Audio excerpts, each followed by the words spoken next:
Greetings from the Black Hills of South Dakota. Stan Gibilisco coming at you from my living room. Also serves as my book repository. Yeah, you know, books.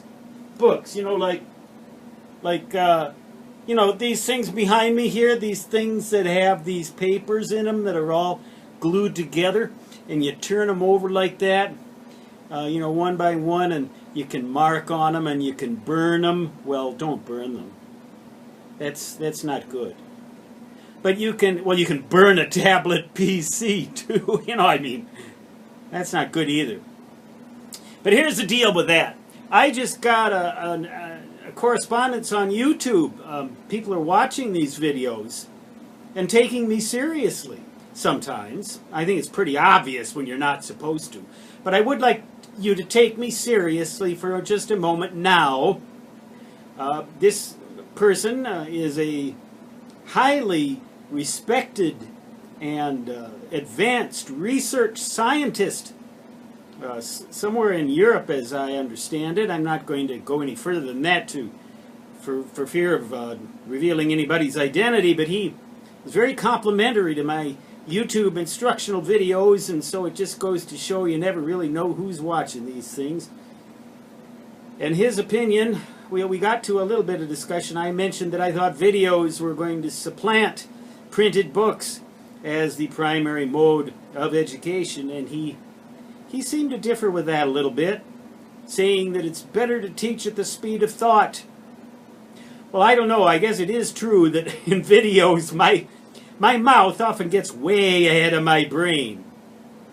Doesn't that seem to be pretty common, though, you know, these days, for people's mouths to get way, way out in front of their brains?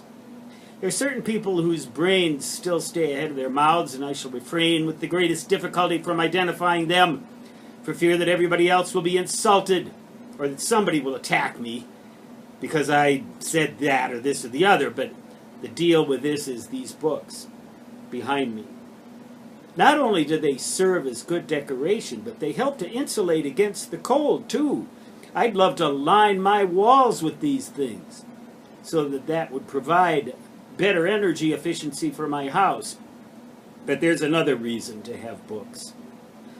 They're just really neat. You can read them at your pace. You can set them aside, you can mark in them, and the kind of books I like best are the ones that have short little snippets in them so that my mind can stay engaged for like maybe 5 minutes and then put it down and there's a good stopping place, 5 minutes and a good stopping place. I read a novel like that by someone, I don't even remember the girl's name now, but she lived in Palos Verdes, I believe, or wrote about. The name of the book was The Tribes of Palos Verdes. The tribes, like Indian tribes. It was about the surfers down there in that part of California. And it was about them, but it was about a lot of other things too. And there's no way that any video, there's no way that any movie, there's no way that any computer program could ever do the job that girl did in that bound set of pieces of paper all glued together like that. It wasn't necessarily learning anything except what it's like to read a book by a really good writer. I aspire to be a better writer and to remain a writer as well as a video maker.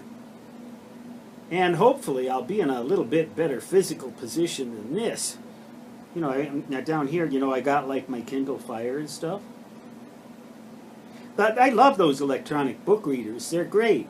But they only take you so far, you know what I'm saying? Stan Gibilisco signing off.